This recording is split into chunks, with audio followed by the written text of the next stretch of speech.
we put the call out a couple of weeks ago to say, ask us anything, and gee, they just piled in. I did this in the Australian titles as well. With my first Australian singles, before I potted the black, I just said to myself, if there's anything missing, it's kind of a national pro or semi-pro circuit. You put in a quality 30 minutes. It doesn't sound like much, like 30 minutes. Do a quality 30 minutes where every shot you're under the pump and really challenging yourself. Be surprised at how hard it is and the benefits you get out of it. You are not allowed to try and run a rack. Amazing how many frames you can win by outplaying your opponent when you know how. Hello, hello. 2 quick shout-outs first.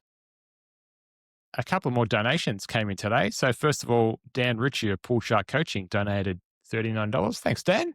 Appreciate the donation. Love it. Thank you very much. And I hope I'm saying this right. Milos Pendo donated $31 as well from up in Queensland. Thanks, Milos. And he sent me a quick message to say thanks for all the work you're doing on the pod. Appreciate it, gents. Nice one. Very much. Thank you very much. that's awesome, boys. Thank you very much. Now I've actually got a quick reaction because I thought this was a really interesting situation that came up. So I've got a quick reaction video for you first that I haven't mentioned yet. So I don't know if you know about this one. This is Michael Holt and Ashley Hugel in the shootout. Do you know what happened in this match, gents? I watched Michael Holt. I watched the interview, him explaining what happened and everything. I haven't actually seen it, but I got his interview. Yeah, so I'll let this play and I'll just talk you through what's going on as we get there. So Mick, you've got a bit of context. So this is Ashley. Okay, this is the shot. I'll turn this volume down a little bit. Because it's maybe the only chance Michael has if he leaves one. So, sorry, that was Michael Holt and he's fluked a snooker. He's got to hit one, goodness me, and take time over it. And I don't know if you heard. Actually, I'm gonna replay that. But what a shot that was! What normally? I'm gonna just pause that for a second and explain what happens. So normally in the shootout, it's like a lot of these fast matches. They have these noises in the last 5 seconds, beep, beep, beep, beep, beep, as you're getting down to play the shot. And you can see that in the bottom of the screen here as well with these kind of pink bars. It's counting down the seconds that are remaining. If you listen, you'll notice that the beeps don't happen. There's actually only one beep. And Ashley then fouls because he plays a shot after time has expired. And I don't know if you can see the score here as well. So Ashley is 7 points in front at this moment, 39 to 32. Michael Holt's gotten a very lucky snooker, anything but the snooker, and Ashley will just instantly wins. We'll just win, yeah. Yeah, because there's only 37 seconds left in the match. Oh, he snookered. Listen for the beeps. Goodness me, and take time over it. Desperately in need of hitting one. So Michael Holt realizes that was a foul. Well, the bleeps didn't go off. I think that's unfair. The bleeps did not go off, and he's saying he ran out of time. I think that is unfair. The bleeps were not there. It said time up on the screen, but there was no sound of the bleeps. 12 seconds left. Yeah, correct, Neil. I think, and the verdict is going to go to Michael Holt. That's sick. Are we going to get a blue ball? And now, if this red goes in, it looks likely. So he plays that red after his shot clock has expired, but the match shot clock finished just before his shot clock expired. So people were confused, thinking that was a foul as well. It wasn't a foul. It's after the game. He can do whatever he wants. That's right. But like there was a flurry of activity, and also, so Ashley played a foul but didn't get the beeps. The score didn't update, so the crowd thought Ashley was still way in front because the points for the foul didn't go on the scoreboard straight away. So it was just absolute mayhem. And you can see, like, you can have a look at Michael Holt's face here. Like, they don't know what's going on. Lots of confusion. Michael Holt, well, the referee's going to have to take charge. So they're saying, was the last shot a foul? No, it wasn't. Was the previous shot a foul? Yes, it was. If the beeps didn't go off, then surely. Yeah, we have Gary Wilkinson. Yeah, if I go back to that moment, Had the beeps gone off Uh, previously, yeah, for the rest of the match, yeah. then Yeah. you know what? He's got every right to sort of get it respotted, reset, or whatever, and Yeah, do another. and I think they've just said, sorry, like, if you watch Michael Holt on the right of screen, he's watching the time tick down on the scoreboard. Look, he's looking up at it. Snookered. Well, he's Basically in front of his shot. Take time over it. Desperately in need of hitting one. So he knows that that was a time foul, but I don't think Ashley even realizes at this moment. Well, the bleeps didn't go off. I think that's unfair. Yeah, it was crazy moment. Well, sometimes you wait for the beeps. When we were in the pocket series, you'd wait for the beeps or whatever it was, and then you could hit the ball. Yeah. And Michael Holt, actually, to his credits, he did a video explaining the situation, and he said, I feel for Ashley because you're not looking at the clock. You're listening for the beeps because That's he right. wants the clock. He wants the clock to run down. So he's going to wait for the fourth beep, 1 second left, and then play a shot to get the maximum amount of match clock to run down. That's right. And it didn't happen. And then he had, 22 seconds or something to knock in his. So he got his 4 points for the foul, and then a red and a pink, and that was enough. Well, Yeah, other than Michael being basically directly in the line of Ashley's shot, when he hit the ball, I don't think Michael's done anything wrong here. He's just in these situations. When we played in the Pro Series and there's seconds left and there's scores and balls and you're trying to work, it's very confusing when you're out there. When you're back here, especially able to watch replays and all this sort of things, it's very easy to come up with your conclusions with what you would have done or should have done or it's very hard. When you're out there, you just sort of got to roll with what you're given and just go for it. So Michael, the time foul, beeps, no beeps, whatever. I think if you're Ashley there, the only thing you can do is completely put your foot down on the spot then and there and basically refuse Michael to play a shot and say, no, there's been a serious error here. Match play. Yeah. While the balls are still where they were, stop the clock, stop everything, and let's sort this out. That's probably happened in the Pockets Pro Series a few times where it's just been like, whoa, hang on. Yeah. Just stop everything. So I had it actually once with Jaden D'Amica. I had a shot. It's like I'm like 5-4 down or something, 30 seconds to go, whatever. I'm really close in the balls and the time is running down and I'm like queuing down on it and I've just got to hit it. And balls go everywhere.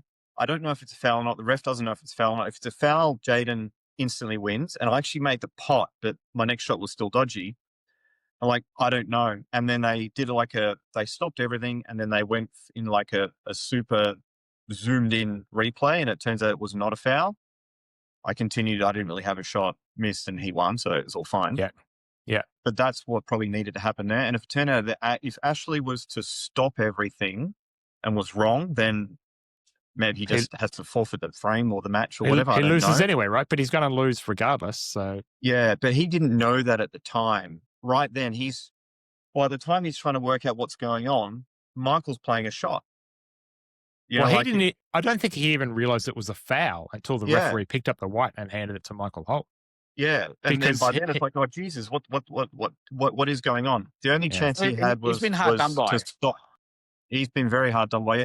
And the thing is, it's a shame because that tournament is for a lot of the players, it's a lot of ranking points. It's a ranking event. It should not be a ranking event. That's an absolute joke.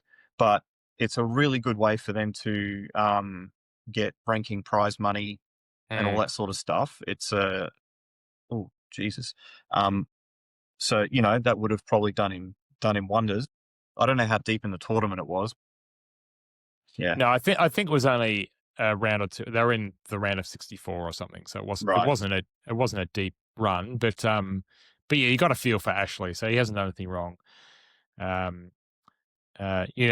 did Michael really. Like he's just playing by the cards that he's been dealt. The referee's the one who has to take charge of those kind of moments. I suppose.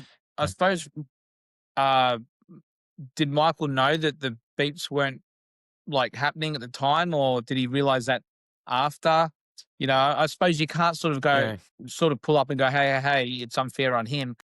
Maybe in a proper match you can do that, but unfortunately, when everything's based on time and rushing, and that's what the tournament's all about, you are in the moment and you can get caught up in the moment, and I guess that's what happened. But like what Mark said, I think Ashley should have just stopped in front of everyone, said call time. Like there was no beeps. I was waiting for the beeps. If there's no beeps, like it's, you know, where do we go from here? So Yeah. and I think he probably could have got away with it. Possibly. Yeah, this is the problem when computers get involved, right? Sometimes they don't work. Like if that was sometimes you'll Someone see pushing a button. it's not. No, it's not. I think it would just be start the timer and it would automatically beep in the last 5 seconds. Whereas if it was a human counting down and going 5, 4, Yeah, but 3, what I meant, like they do in the Hayball events, for example. But AI, damn it. yeah, we feel for you, Ashley. Tough day at the office. Now I've got one more I want to show you. I just stumbled across this today, but I thought it was fantastic. I don't know if you've seen this one or not. Here we go. Where's our Christmas party, 8 Ball FM? Are we going to have one every year? Because this is a business. At your place, isn't it? I thought you were putting the spit roast on. Well, so this young fella is Jordan Mayer from Gippsland. Yeah, there he is. I know Jordan. Yeah, you know Jordan. Yeah. So he's 12 years old. He was the under 15 state champion, and he got a little grant from the local sporting champions program. This is a local state MP that's posted this. That's awesome. And he got some money to help for his travel for national and international competitions. So yeah, it was great to see this pop up, Jordan. Congratulations. Well done. Nice little get there. He's come a long way, Jordan. I've known him for obviously a while, and the last 4 or 5 years, he's definitely come a long way with his playing and feeling, and he's just will to win, and he actually loves the game, and his parents actually support him. Loves playing. Yeah. So good stuff, Yeah. Jordan. Good on you, mate. Well done. All right. Now, we put the call out a couple of weeks ago to say, ask us anything. And then I read it again today, just last minute. If you got any last minute questions, and gee, they just piled in. So I'm just going to go from the top, boys, and we'll try and get through these. Rapid fire. Boom. Rapid fire. Sounds good. All right. And I'll be, some of them are just some silly comments, so I won't necessarily read them all, but we'll get through them. And some of them actually have answers, but they're interesting for people to hear, so I'll go through them. All right, Marcus Schubert. Hi, Shuey. When you lag for the break, once old mate hits his ball, how long do you have before you must hit yours? Now, I don't know if you knew the answer to this, gents, but Gary Bradshaw chimed in. To the back rail, yeah. So you have to hit your ball before it hits the first ball hits the back rail. Yeah. I did a video on this, on how to win the lag. And I said, as soon as you get down and they're about to get down or whatever, you hurry up and actually hit your ball, because then it makes them rush. Because if your ball obviously gets to the end, well, yeah, but if you get down and play it, always be the first one to go. There's a good chance that the second guy will actually rush it a bit and can be underdone. So yeah, although someone pointed out that if the first ball hits the rail before the second one has been played, they just pull them back and you do it again. It's not like you lose the lag. You just in that case, I'll actually watch how good they do it, and then if I think it's going to be good, I'll just wait and hit my ball, and we can do it again. Oh, that's actually good to get in your opponent's head. I might actually do that next time I play someone. Yeah, that was a good question, Marcus. Shuey, I didn't know that was a rule, so I've learned something there. All right, Kurt Emery asks, what do the very best players say to themselves during games in their minds or psyche, particularly in those tricky situations or those knife-edge moments and where there could be a couple of options present in front of them? Do they change their games at all based on their opponent? And a little shout out to Scerri, saying Scerri covers a lot of this, but wants to kind of hear some comments. I'll get in with my one quickly, and then I'll let Mick talk. So the number one thing that I do is when I'm halfway through a tournament, I'm playing a match, I look around the room and I see where Rusty's playing, and I just hope he loses. Any little mental tricks, Scerri? Like, what do you anything you say to yourself when you've got a tough shot or a tough decision to make? Yeah, I do actually, and a lot of it is to do with the end. When you're on the black ball to win the frame or win the match, I say to myself, and I did this again. I did this in the Australian titles as well. With my first Australian singles, before I potted the black, I just said to myself, and I do this every time I go to pot the black before I win a money match or before I win a tournament or something quite important. I say to myself, just pot this and get on with the next shot. So therefore, I know I'm going to pot it, and then if I pot it, I win. Mentally, I just said to myself, just pot this and get on with the next shot. That way, when I'm down on the shot, now I'm thinking I just knocked this in, but it's now not for the win. It's just pot this ball and then get on with the next shot. And I did it today when I was doing some drills or whatever. And I got down to my crunch ball and I said, just knock this in and get on with the next ball. And it's something so simple, but something so major in your own head that it can actually take some of the pressure off and actually allow you to get down and just knock the ball in and then get on with your next shot rather than go, this is for everything. This is for the chocolates. Oh my God, what's happening here? Because we've all choked. We've all done, we've all been a bit dodgy on the cue, but it's something that whatever works for you, just say it in your head and it might calm you down. Just knocking that ball. The worst thing that can happen is that you lose. That doesn't matter. So give it your all for that one shot. I think what I do, I've just got like a game plan, a process. Whenever things are going good, everything's all fine. That's when everything's just lovely. Everything always works out. But when things aren't going well, I just sort of just remind myself to just trust my process of my whole game plan for playing the game of 8-ball. Follow the process and the plan that you had before the match, because that's when you had the most clarity. When you're 3-0 down, race to 6 against it doesn't even matter who, that's when your brain can start going a little funny and the little googly bears and gremlins creep in. So you just got to remind yourself to trust the process, and hopefully Rusty loses. Yeah, so it's what you do. Sorry, mate. It's what you do at that time when you're down or when you're under the pump is that's what makes you better next time around. So it's like Mark said, if everything's going all great, you don't learn anything. It's when times are tough, that's when you learn something about yourself. So that's the time where you need to try, where you need to learn. That way, next time it's tough, you can learn from it and work it out from there. So. Yeah, and Kurt, just from me, what I would say is like I've read a lot about sports psychology, and just as a general rule, you always want to be thinking positive thoughts rather than negative thoughts. So a classic example is if you're on the black and it's a relatively straightforward black, what you don't want to be doing is saying, don't miss the black, because you're thinking about missing the black. What you want to be thinking is pot the black, because that's the positive version of that thought. I got a tip for that. Often people treat the black like a different ball. All of a sudden they walk around and they look at the angle of the black to the pocket when they haven't done that on any previous shot. Every previous shot, there's always a positional shot. Whenever I'm playing, I can't speak for Mick. I actually don't know what he does here. Whenever I'm on a black, I still play position with the white. I don't. Right. I'm not playing for like an exact spot to the point where it distracts me. Yeah. But I'm saying pot this black, stun off the side rail and out, top through to here, screw back to here, treating it like the same shot as every other shot. Yeah. Good tip. All right. I think we've covered this one a bit, but I'll ask it. Hey lads, with this year's Nationals hosting the two New Zealand teams, do you think it was fair on all players for their stats to be changed due to removal of all frames played against the Kiwis?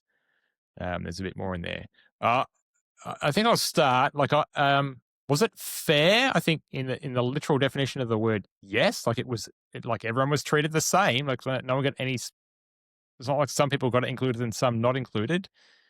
Do we think that was a good idea? Not necessarily. Like it probably, like getting more frames played and being able to throw them into the mix just gives you more information about the player. So I think generally speaking, when we cover this on the pod, we thought you probably should include it, but I don't think it's necessarily unfair to not include it. Any thoughts on that from you two? From how they do Aussie selections and all that sort of stuff, as far as following their formula, it probably made more sense to not include them. So you've still got the same amount of frames played and all the rules and all the percentages and all that stay the same.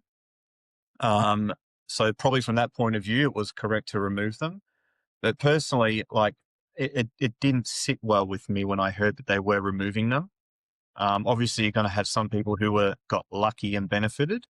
Maybe someone went 1 out of 6, or how many times did they play? 12 frames, is it?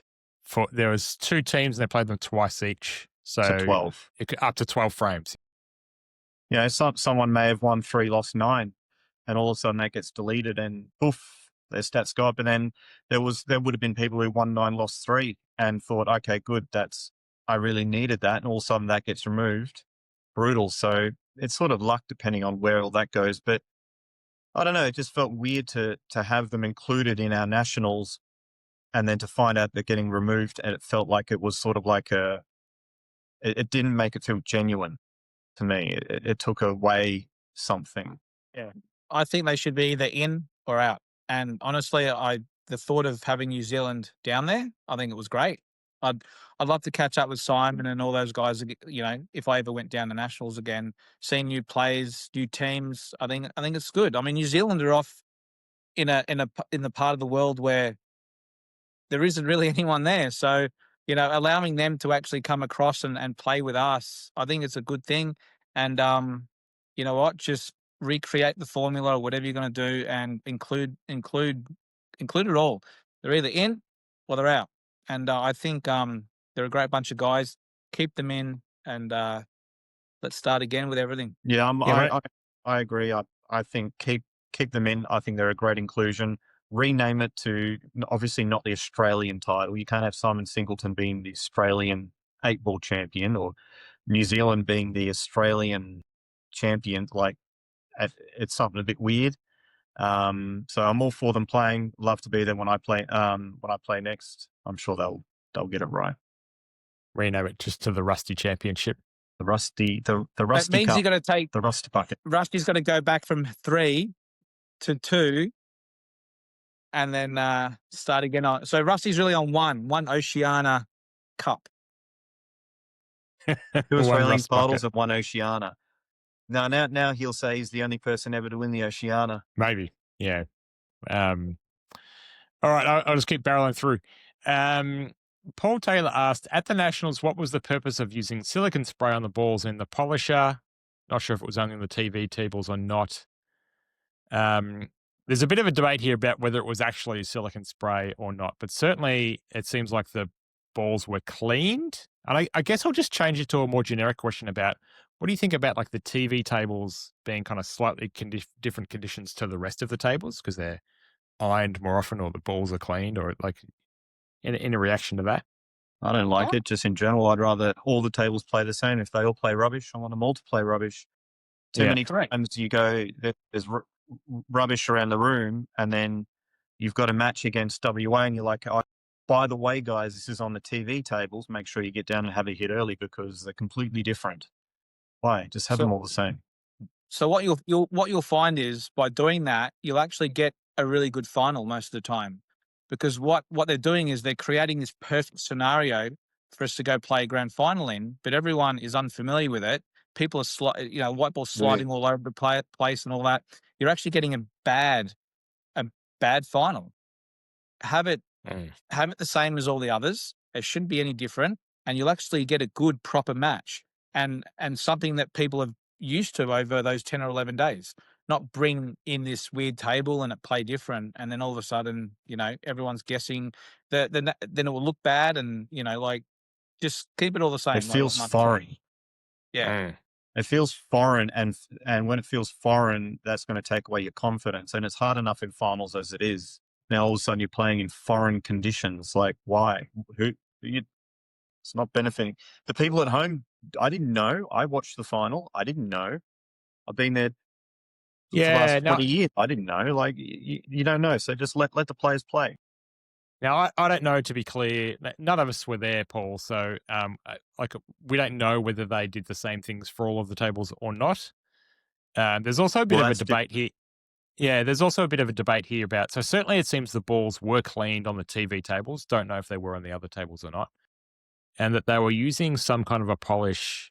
So Windy, who was the head adjudicator there, said they were supplied was Maguire's the car polish one. I don't know if you're familiar with that, but like they put some kind of spray on the balls, put them in this Aramis cleaning machine.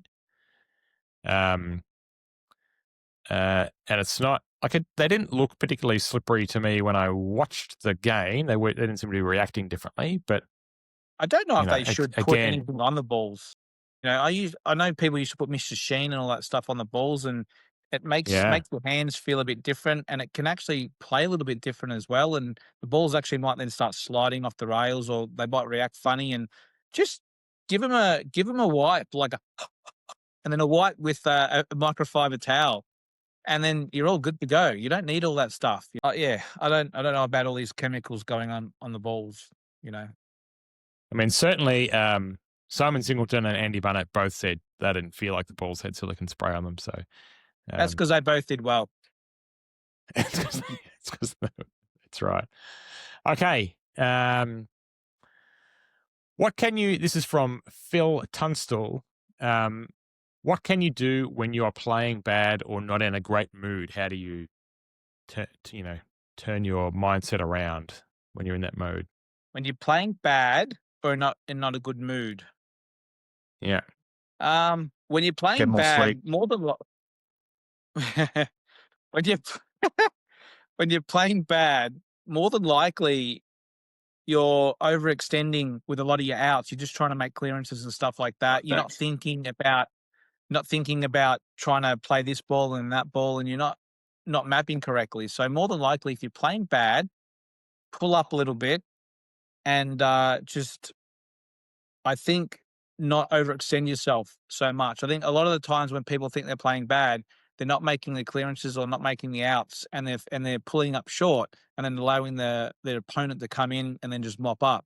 So, and then we think we're playing bad, but more than likely, maybe the out wasn't on, or maybe we're overextending, like what I just said. So, pull back, play the game of 8-ball a little bit, to and fro, put a ball near a pocket, cover another ball. Just play the game a little bit tactically, work your way into the frame a little bit. If you win it or lose it from there, that's okay. But at least you haven't actually gone all out, failed, and then allowed them just to mop up their balls with an easy out. So pull back a little bit, I think, and just try and, obviously when you're mapping, we try and map from the first ball to the last ball. But if you're struggling or if you're not feeling well, then maybe just do 3 or 4 balls. Map 3 or 4 balls, then map another 2 or 3 balls, and then just try and join that mapping with that mapping. It takes 10, 20 seconds. Just go, okay, that one, and then now I want to do that one, and that one. Sweet. Let's just start and then go from there. So simplify it, and then more than likely you'll get out of it. But at the end of the day, just work with it. I can rock up one week and I could be playing good. I could rock up one week and be playing bad. Half of me likes when I play bad, because now I'm actually concentrating on how to get better and what to do. And it's sort of more exciting for me now, because I like a bit of a challenge. So not saying that it was easy to begin with, but it's what you do when things are bad that will make you a better player in the long run. So, when things are flying, when things are great, no one really cares. And you'll be driving home and you won't even think about, your frames. But when you stuff up on the night or cost your team a match, it's that drive home that you think, what could I have done better? Could I have pulled up a little bit? Could I have gone and got a glass of Coke or something, or had a beer, or, maybe supported a little bit more off the table? Or, you know what? The most important thing is smile and enjoy the night regardless. Just smile and think happy thoughts. If you think bad thoughts and walk in there with a negative attitude, unfortunately, you're gonna have negative stuff happen all night. This game and just about any sport on the planet, it's all up here. You have to be happy. You have to be positive. If you walk in that place with a negative attitude and speak to people negatively or just have a negative vibe, unfortunately, it's not. No matter what you do, it's going to be game over for you. So walk in there with a positive vibe. Walk in there with a smile. Enjoy the night, and everything will start to rise from there. Phil commented that he's been trying to listen to his favourite music, and even just hearing you speak then, Mick, you reminded me of a couple of times you've talked about in tournament pool where it's not necessarily when you're playing bad, but if you're behind, you're a great proponent of just do something to change it up. So you've said, I'll go outside and I'll jog on the spot, or because I want to hype myself up, or I'll do some breathing exercises because I want to calm myself down. Just do something to change the situation to see if that helps you in the game, right? Yeah, it can be anything. Yeah. It can be even breaking differently, cut break, anything to throw your opponent off. Anything that makes your opponent go, oh, hang on, why has he done that for? You know, maybe you break the balls and they look fairly on, but you've stuffed up the last 4 outs. And instead of going for the out, play a safety and leave them on a long pot. And then they'll think, oh, hang on, he should have just went the out. And he's left me this. You know what? He doesn't rate me here. Now they're going to take it on. They're probably going to miss. Now you get to the table in a better position, and that could be your turning point in the frame. There's always things you can do to try and get that extra visit or get in your opponent's head a little bit. You know, mentally. There's plenty of things out there, but you got to stay positive. Positive. Trent Ronnie Mason said, if you were to forget everything you know about grades or levels of players, how many grades do you think there would be, and why?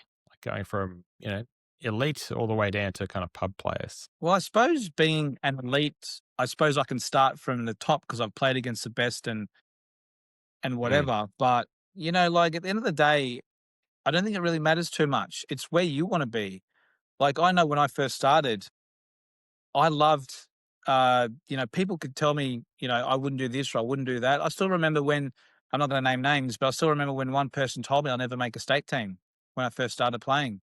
I'm like, well, that's what I want to do and that's my goal. And he goes, you'll never make one. You're just not that good. You're not good enough. And 6 months later, I made my first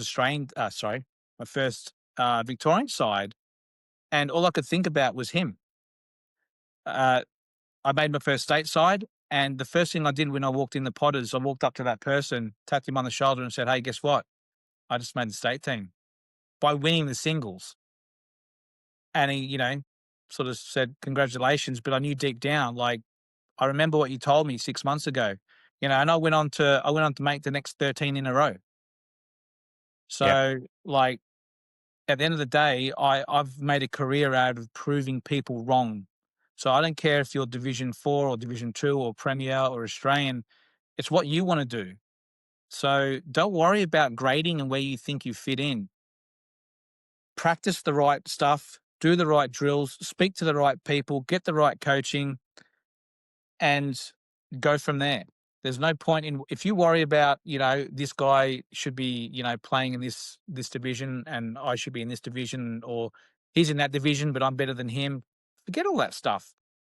Do your drills, practice your butt off, play people that are better than you. And when you start beating them and move on to the next person that's better than you, play them, move on to the next and go from there. And then that's how you climb. Don't worry about grades. Don't worry about all that stuff. Too much stuff that you can worry about and it can affect your game. So clear your mind and think of the people around you that are fairly level with you or even a bit better, and go chase those people that are a bit better and start beating them all the time. Play, practice, play them, practice, play them. And as soon as you've beaten them, you'll climb and won't even know it. And you'll be up a few divisions or you'll be up a few levels. And you won't know it, but everyone else will because they won't want to play you. I think you're worrying about too much. Trent, like we both play, Mick and I both play in the DDPL and EDPL in Victoria. And I think in Victoria, it's pretty right. When I think about great, really what I what I want to have as an approach is if you want to play pool, that there's a place for you to play pool. So if you're a junior, you can go and play in a junior league. If you're a lady, you can go in the Victorian Women's Super League Association in the women's league if that's what you want to, if you want to play the women. If you're just getting started, you can go and play in a lower division team, and sometimes they have different formats that are good for players starting out. Like they might have some doubles, so you can learn to play doubles. Sometimes I don't know if they still do this today, but they used to have rules where you could once a frame kind of call the captain in to ask some advice on what do I do here? So I love those sorts of things. I love that. Yeah. So because it's about getting people into the game and learning how to play and being able to move up. And then you kind of build up to a couple of levels, and then, we both play in the Premier League in EDPL, DDPL combined, which is kind of the top league in Victoria. I think if there's anything missing, it's kind of a national pro or semi-pro circuit. I think if we got to the level where there was sufficient funding in the country to have, a set of players who could play and, not just cover their costs, but maybe make a little bit of money, and the people at the top of that league could potentially make a living about it. I think that would be a dream to have that kind of level of circuit, and we don't have that. They tend to be kind of standalone competitions rather than an organised circuit that runs the entire year. So that for me, I think, is the only thing that's missing. As far as I know, all of the other things that I can think of, there are opportunities for you to go to play, at least in Victoria. I don't know if that's true around the country. All right, I'll just read out a couple of. There's some things that I can just comment on. First of all, Grant Ambrose wrote in the earlier post, it would be good if you could tell people who's on the commentary. Grant, you might notice in the last episode that I actually made a change where I put our names up on the bottom of the screen very early, and that was because of your comment. So now you know who we are. I'm Marty. This is Mick. Mark's disappeared for the moment. He'll be back, but I'll try and put that up near the start of every episode now so that people can see who we are. And if we have guests on, you can see who they are as well. So thanks for the comment. You've caused a change. Making us better. Another thing too, Marty, that's probably not a bad idea probably, can you have our names at the bottom of the screen actually permanent? I can make it permanent, but yeah, certainly, because when we publish the episodes, the scenes change quite a bit. Yeah. So certainly what I'm trying to do now is at the start of the episode, the very first time it kind of cuts to us and the guest, that our names are all there for kind of the first minute or so you can at least know straight away. Yeah, no, that's a good idea. Thanks for your comment, Brent. I think Richard here was the first one to ask a question like this, but there's kind of a generic version of this question. So, Richard, I hope I pronounce your name correctly here. Richard Wojnarowski asks, how do you break through from being a top amateur to step up to the next level?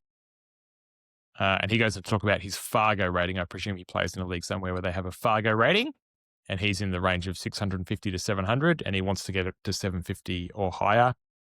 I'm not really familiar with what those things mean, but essentially he's described himself as a top amateur, wants to lift to the next level. What does he need to do? And there's lots of those questions, and I think it's a theme of a lot of our discussions here on the podcast. Just distill your thoughts, Mark. Go for it.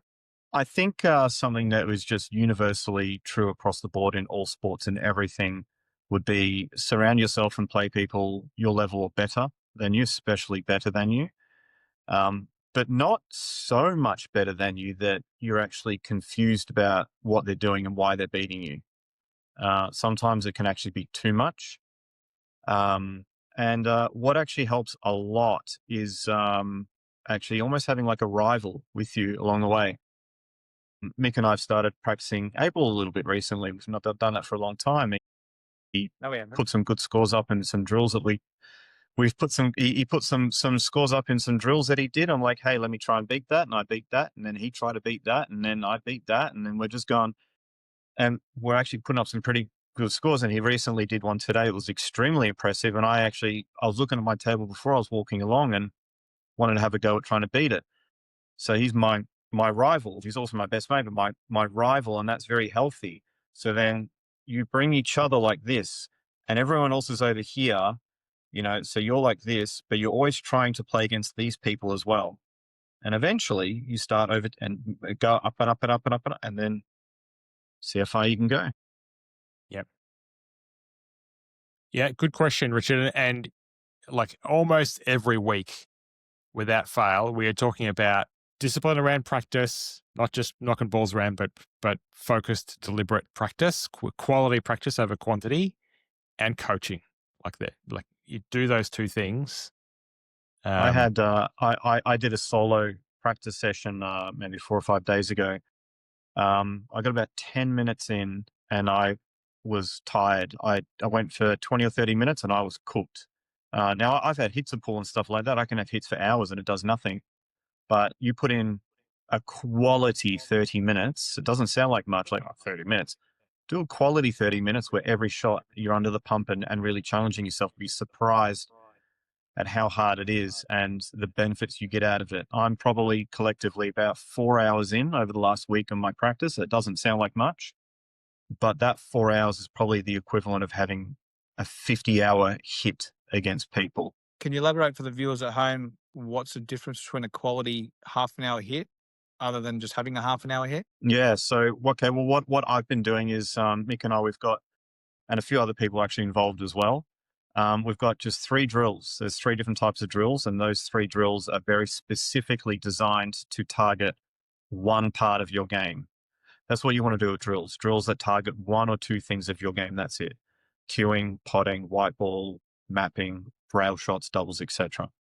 And so we've got 3 different ones that are very different. So that keeps it a little bit more interesting. And PBs. Personal bests are incredible. I was on one today. So I'm on the last shot. It took me about 2 minutes to play the last shot. All right. So I'll hold this up to the screens. It's not very professionally done. But the last shot, I'm trying to work it out. And all I need to do is pod this to get a PB. I'm at home. I've just got a Facebook Live to Mick and a couple of other people. Here's me on it.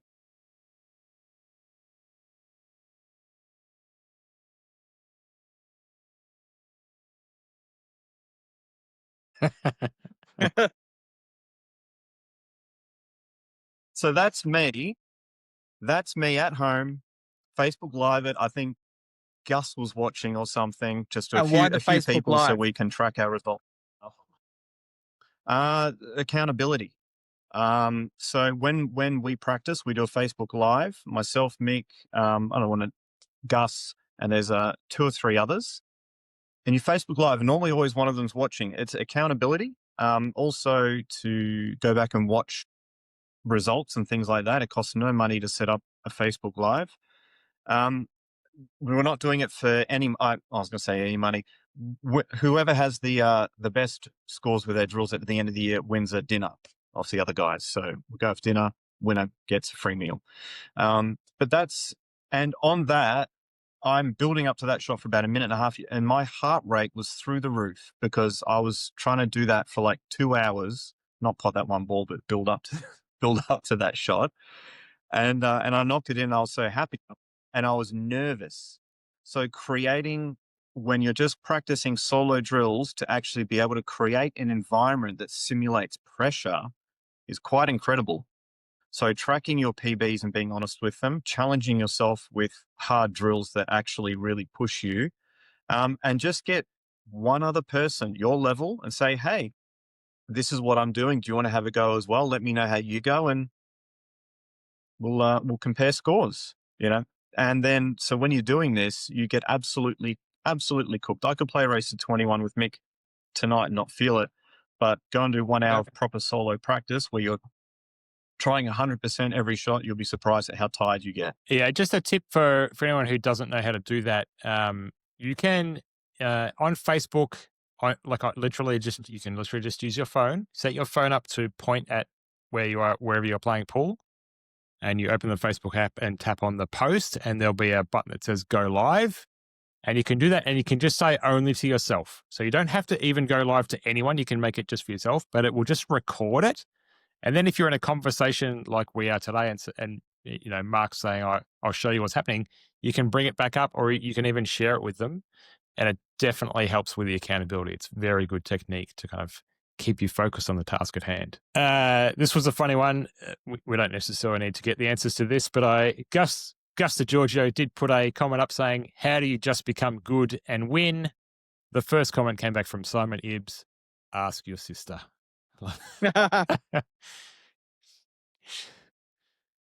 Shout out to Gus and Bella, friends of the pod. How do you just become good and win?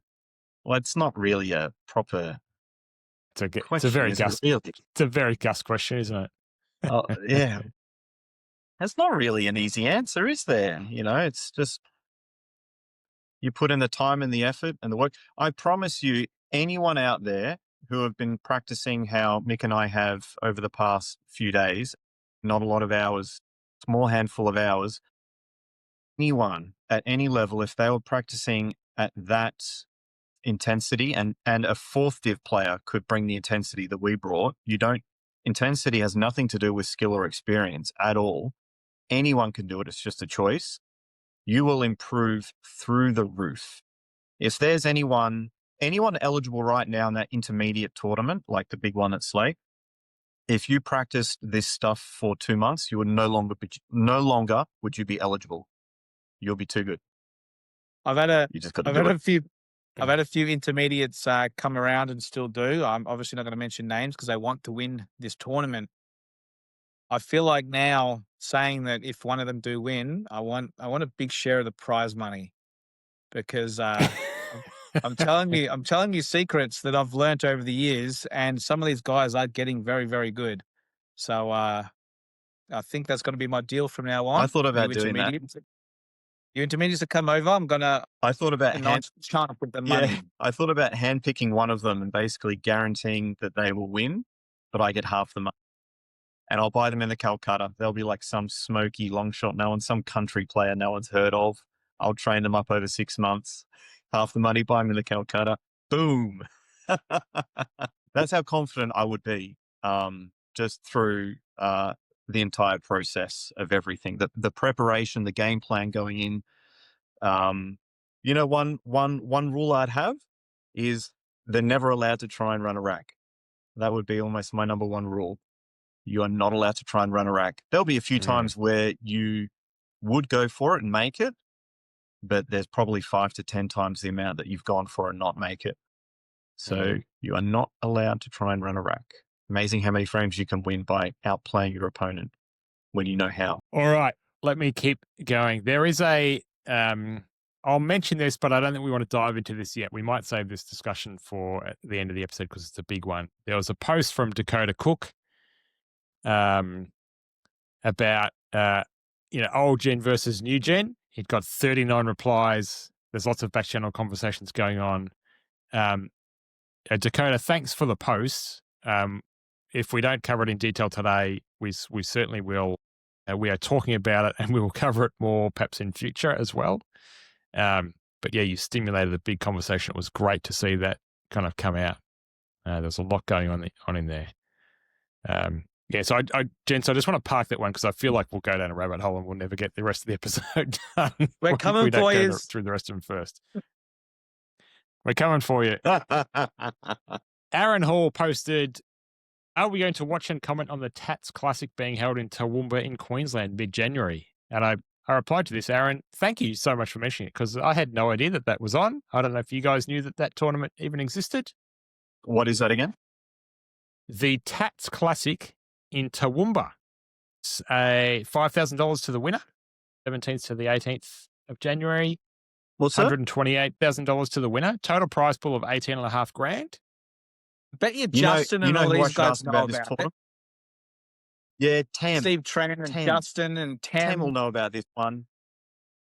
They never mention it. I was just thinking about going fishing.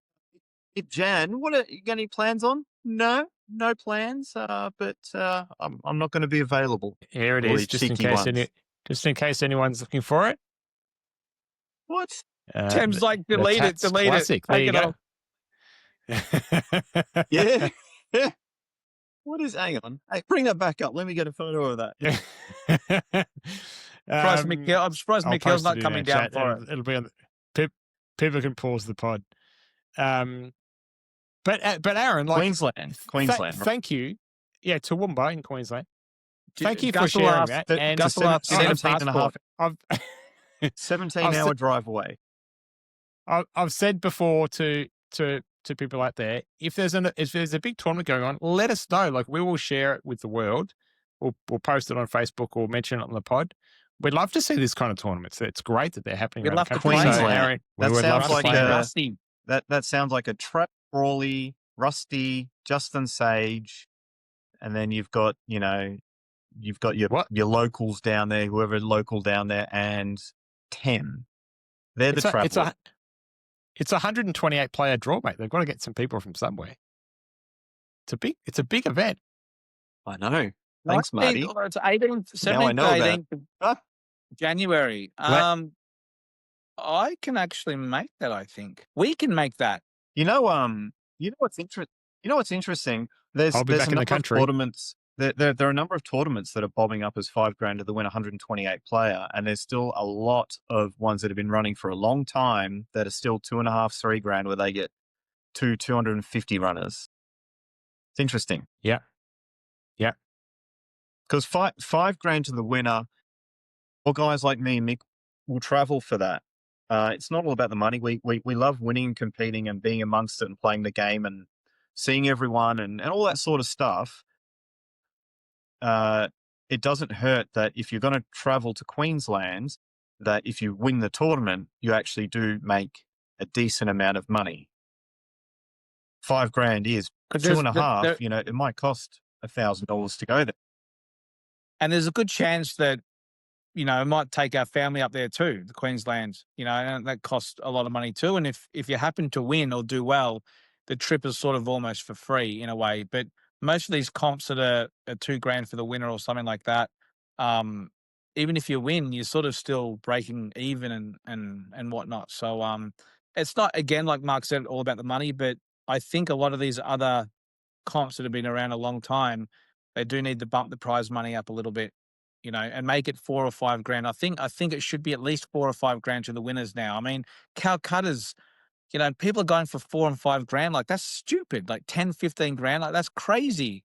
It's a joke. So yeah, you're winning you win a tournament, you win like $3,000, and then whoever bought you in the Calcutta wins 12. Like it's a bit of an imbalance, it feels like, in a way. But that's why tournaments like Geelong, Albury, Empire, these tournaments, there's the interstate people aren't traveling to them now, because if you wonder why, I don't know if Rusty's playing Geelong or whatever, or Justin or Woodsy, I could name the bunch of guys from Western Australia, South Australia. Like you see Geelong now, which for me personally is one of my favorite tournaments on the calendar. It's one I always play in.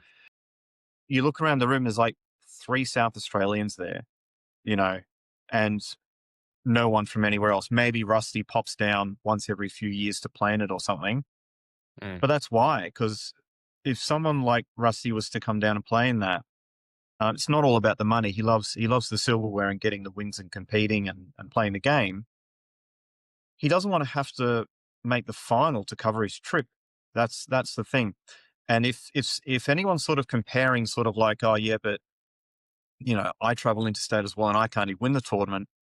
Well, you're going there for different reasons. You're going there for a weekend away, a bit of a holiday, and you play some pool while you're there. You're not going there to win. Someone like Rusty, who's put in the time and the hours and the practice for decades now, he's going there for a trip away and to have fun and all those things you are as well. But he's also going there to win. So now that becomes a factor on the scale of do I go or not go? All right, Mark, this question's for you. This is on today's post. It's a weird one. Some sort of weird question. What is well, that? it comes from this bloke called Michael Scerri, getting nibs. Oh, Can the new generation of pool players retire the old generation? Is it possible with their work ethic? I think this Mick Scerri bloke is implying that the new generation don't have the work ethic of the old gen. Mark, is that a true statement? It's a big call, isn't it? There was a funny one, actually. Oh God, I'm going to get the story wrong or something. It reminds me of when there was a joke story going around about someone asking Michael Jordan if he and the Chicago Bulls players could beat the LA Lakers of today or something like that. And he said, yeah, no, we might win by 3 or 4 points. And they said, oh, really? Why such a close game? And he said, oh, well, we're all in our 60s now. So I'm going to say the same thing. I reckon that guys like myself and Mick and Rusty and these guys in their 40s now, put this like James Delahunty, when he chooses, he will come back and be at the game again in the top 5 players of the country when he chooses. That's his decision. That should not be his decision. The players in their 20s and 30s now, it should be their decision if someone like James comes back, if he wants to try and make his way to the top again. 10 years from now, if James decides to play again, he'll just come straight back in at the top because of his work ethic, because of his experience, his determination and fire and all the rest. And unfortunately for the younger players of today, there's James Della, and there's about another 10 of us as well, very, very similar to him. So I would like for the younger generation players, for if they were to win and succeed, it not be for hoping that we don't play. They should be pushing us out. So that would be my response to that. You young whippersnappers, come and get them. I want to see you take these guys down. You just got to prove these two wrong and the rest of them. Yeah. I'm be happy to be proven wrong, then I can stop playing the game and do something else. But totally. So far, the decision is mine if I want to stay at the top. I'm not getting forced out anytime soon. All right. Well, we will try and find out. Next question. Good question, Michael Scerri getting nibs. I've given you a like, whoever you are. Next question. I like this question. This is just, we've gone from something serious, so I'm going to throw in this one's a bit of fun. Eamon Breen said, who would win a fight, a lion or a polar bear? I thought about this. A polar bear. Because he's got the muscle, he's got the teeth, he's got the size. I mean, we can all beat a lion in a way, like even with a knife or a small spear. But a polar bear and a lion, I think a polar bear. Do you know how big a lion is? Yeah, it's about this big compared to the polar bear. Lions are huge. Mark, what do you reckon? Have you seen a polar bear up close? Lion or a polar bear? I think.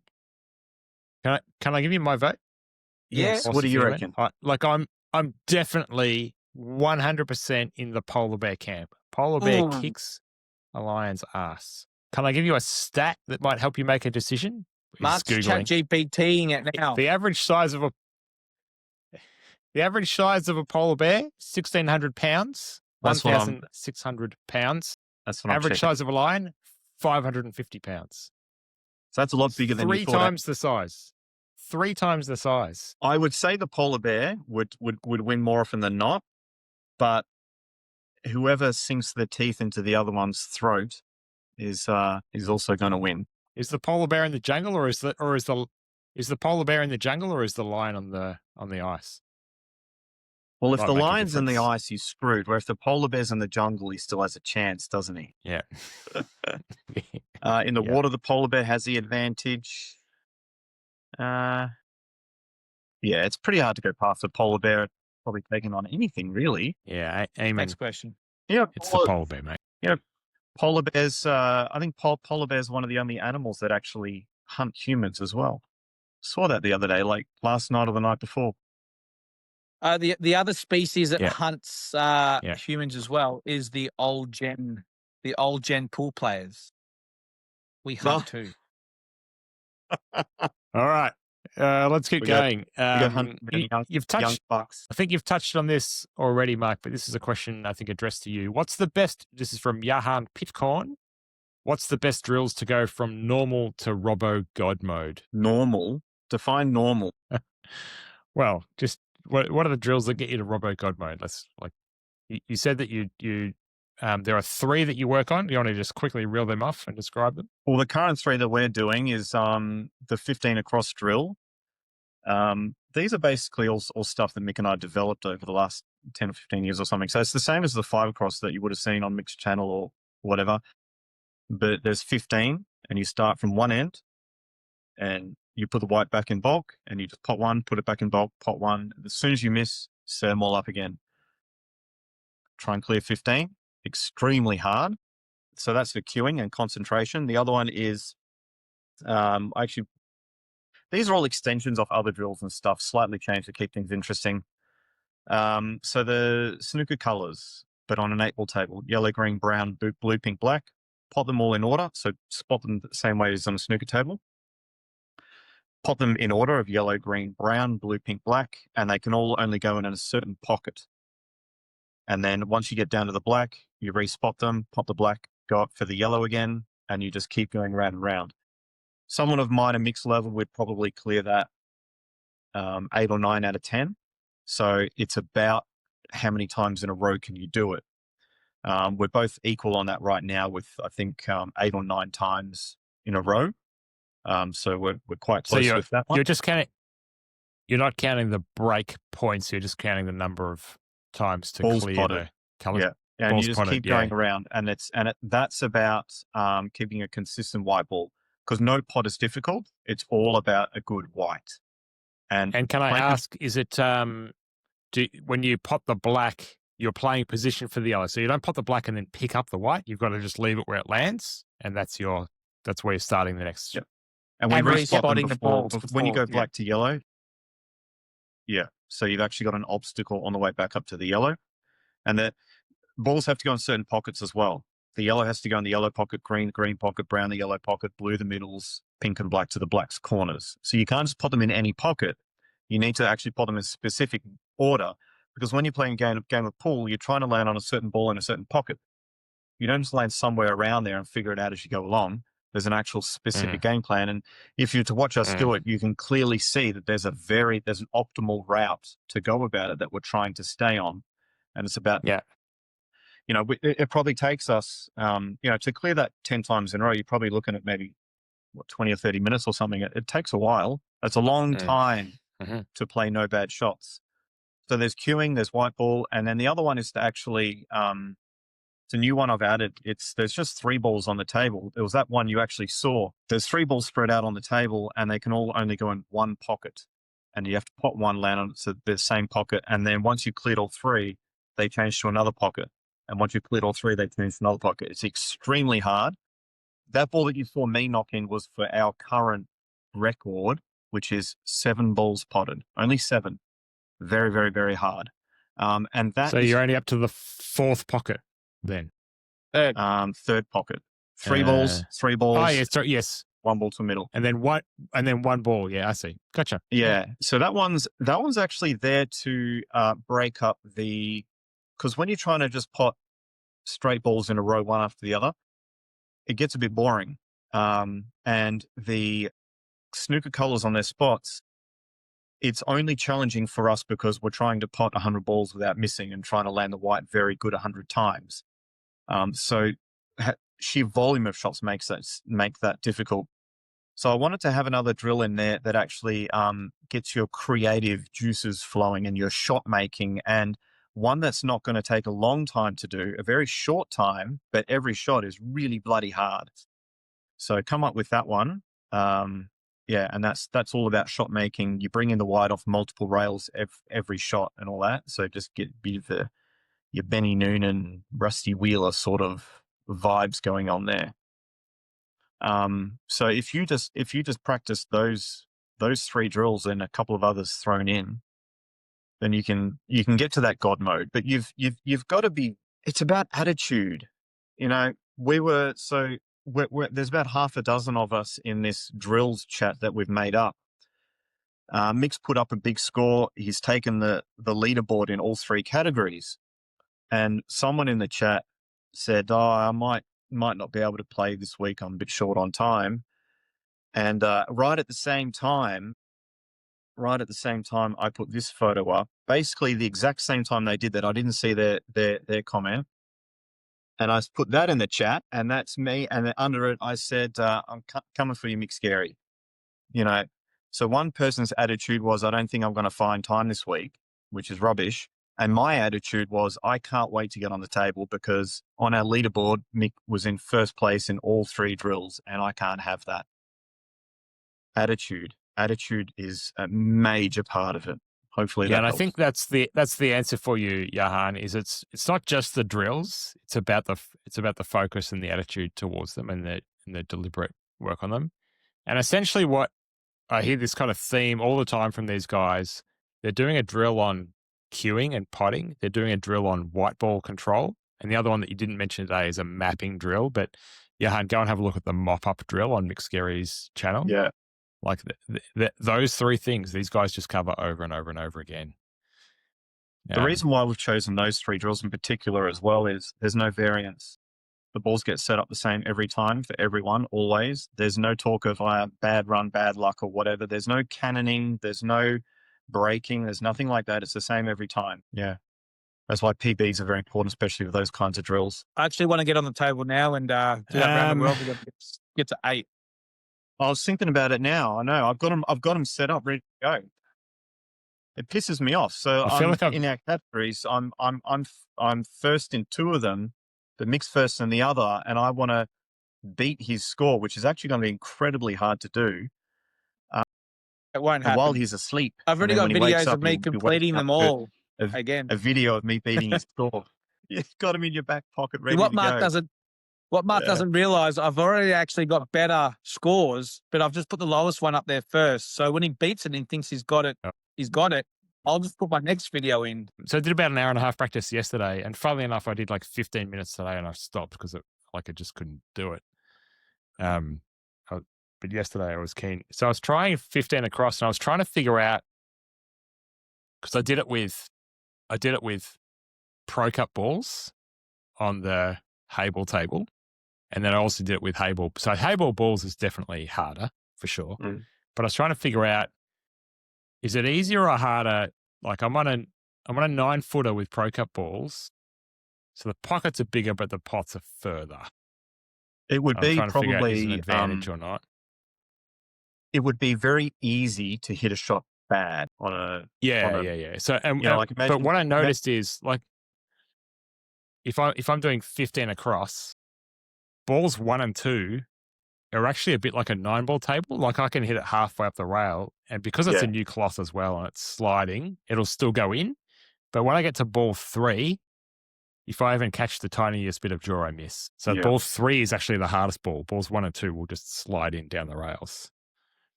That doesn't. And the big Hayball balls, they're like you've got to be extremely precise, otherwise they just don't go in at all. Yeah, that'll be like doing the 15 across on the Hayball table. My God, you're on that Robo God mode. That's it right there. Jesus. Yeah, that would be. I got to 4. Like I could do it, but I wouldn't be surprised if that would take months to complete that. Like that would be so hard, because you got to remember as well. Like when you get down to those last few balls, pressure is a very real thing, and it kicks in. To the most experienced people, even with very good cue actions, it's a very real thing. Especially on a Hayball table, you catch a bit of fluff on the way down, that's not going in. Yeah, I reckon I spent I don't know, 20 shots on ball number 1 before I got one. Yeah. How good do you feel after that? Yeah, sure. Yeah.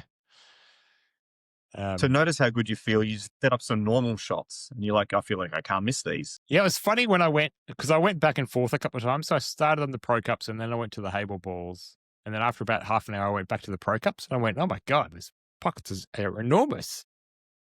There's a few big 8-ball tournaments on around in February, and now I'm going up to Queensland for to Toowoomba.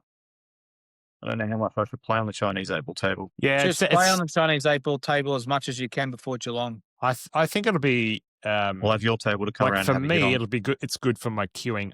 I don't think the queuing will matter much to you, Mark, but like for me, I'm finding like it's definitely testing my queuing and causing me to focus on that. If I play if I try and do like a mop-up drill with the Pro Cups, the cushions just don't, because the cushions are so high in comparison to the balls, they don't react the same. So it's not really right to practice that sort of stuff on. No. I honestly just wouldn't even bother with the Pro Cups. Yeah, neither would I. Maybe 20 minutes before league night, have a hit with them. That's it. where you're going to get your advantage playing on the Hayball tables is through superior shot making, striking, cueing, confidence, just a higher skill level of play. It's so much more enjoyable to play Chinese 8-ball on it. Like I just love it. It's fantastic. Thank you, gents. It's been a long one, but we have plowed through a bucket load of questions. So thank you, gents.